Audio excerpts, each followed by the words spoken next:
ప్రకృతి విధ్వంసంతో అతలాకుతలమైన వైనాడ్లో ప్రధాని మోడీ పర్యటిస్తున్నారు. కొండ చర్యలు విరిగిపడి వరదలు ముంచెత్తిన ప్రాంతాలను ఆయన క్షేత్రస్థాయిలో పరిశీలిస్తున్నారు. చురాల్మల, ముండక్కైలో కొండ చర్యలు ఎలా విరిగిపడ్డాయి, జల ప్రళయం ఎలా ముంచెత్తింది, నదులు ఉగ్రరూపం ఎలా దాల్చాయి, ఊర్లకి ఊర్లే ఎలా కొట్టుకుపోయాయో తెలుసుకుని చలించిపోయారాయన. बता रहे हैं और प्रधानमंत्री पूरी स्थिति का जायजा ले रहे हैं। तो प्रधानमंत्री केंद्रीय सशस्त्र बलों से भी मुलाकात करेंगे, राहत शिविर का भी दौरा करेंगे और पूरी जानकारी हासिल करेंगे। जानकारी प्रधानमंत्री को दी जाएगी। इस मीटिंग में जो है जिस तरीके से बताया गया है कि केरला के गवर्नर रहेंगे, यहाँ के मुख्यमंत्री रहेंगे और तमाम जो आला अधिकारी हैं वो भी इस बैठक में शामिल होंगे। निखिल जी जी, निश्चित तौर पर ये तस्वीरें हम देख पा रहे हैं प्रधानमंत्री नरेंद्र मोदी को, जो वायनाड का स्केच है लैंडस्लाइड, इस तरह से आप देख सकते हैं कि बड़े बड़े ज्यादा जो है मौतें।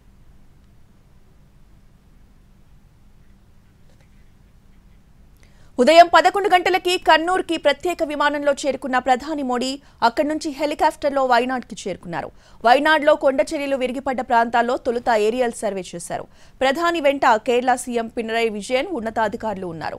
ఫోటోలు, విజువల్స్ ని ఒకవైపు ట్యాబ్లో చూస్తూ మరోవైపు క్షేత్రస్థాయిలో జరిగిన విధ్వంసం గురించి పూర్తి వివరాలు తెలుసుకుంటున్నారు ప్రధాని మోడీ.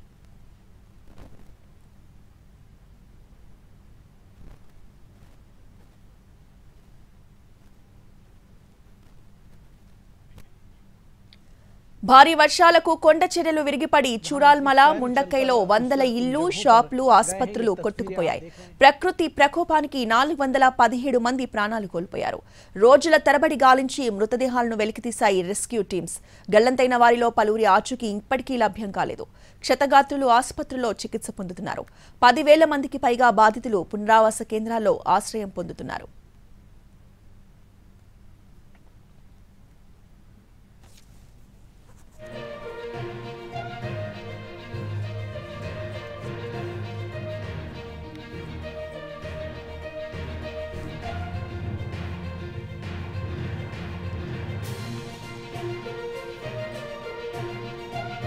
కాసేపట్లో పునరావాస శిబిరానికి వెళ్లి బాధితులతో మాట్లాడతారు ప్రధాని మోడీ. ఆసుపత్రులకు వెళ్లి క్షతగాత్రులను పరామర్శిస్తారు.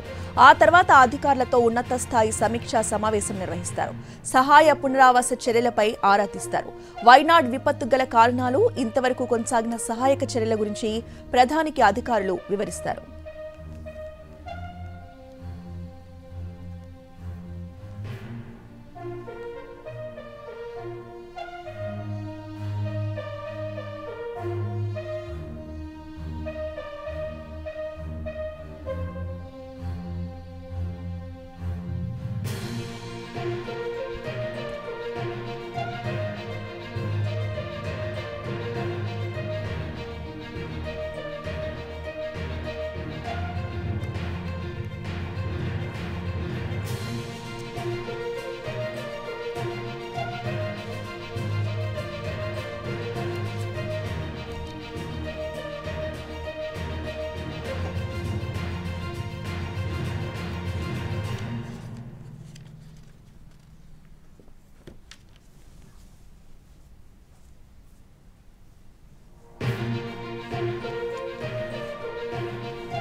ప్రకృతి విధ్వంసంతో అతలాకుతలమైన వైనాడ్లో ప్రధాని మోడీ పర్యటిస్తున్నారు. కొండ చర్యలు విరిగిపడి వరదలు ముంచెత్తిన ప్రాంతాలను క్షేత్రస్థాయిలో ఆయన పరిశీలిస్తున్నారు. చురాల్మల, ముండక్కైలో కొండ చర్యలు ఎలా విరిగిపడ్డాయి, జల ప్రళయం ఎలా ముంచెత్తింది, నదులు ఉగ్రరూపం ఎలా దాల్చాయి, ఊర్లకి ఊర్లే ఎలా కొట్టుకుపోయాయో తెలుసుకుని చలించిపోయారాయన. ఉదయం 11 గంటలకి కన్నూర్కి ప్రత్యేక విమానంలో చేరుకున్న ప్రధాని మోడీ అక్కడి నుంచి హెలికాప్టర్లో వైనాడ్కి చేరుకున్నారు. వైనాడ్లో కొండ చర్యలు విరిగిపడ్డ ప్రాంతాల్లో తొలుతగా ఏరియల్ సర్వే చేశారు. ప్రధాని వెంట కేరళ సీఎం పినరయి విజయన్ ఉన్నతాధికారులు ఉన్నారు.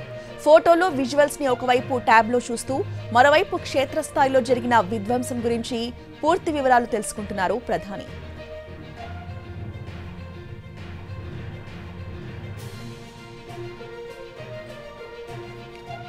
భారీ వర్షాలకి కొండ చర్యలు విరిగిపడి చురాల్మల ముందక్కైలో వందల ఇళ్లు, షాపులు, ఆసుపత్రులు కొట్టుకుపోయాయి.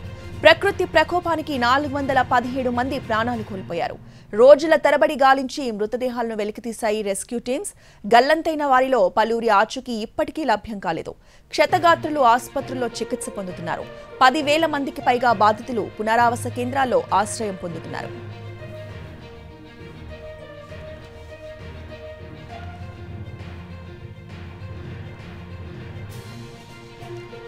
కాసేపట్లో పునరావాస శిబిరానికి వెళ్లి బాధితులతో మాట్లాడతారు ప్రధాని మోడీ. ఆసుపత్రులకు వెళ్లి క్షతగాత్రులను పరామర్శిస్తారు. ఆ తర్వాత అధికారులతో ఉన్నత స్థాయి సమీక్షా సమావేశం నిర్వహిస్తారు. సహాయ పునరావాస చర్యలపై ఆరా తీస్తారు. వైనాడ్ విపత్తుకు గల కారణాలు, ఇంతవరకు కొనసాగిన సహాయక చర్యల గురించి కూడా ప్రధానికి అధికారులు తెలియజేస్తారు.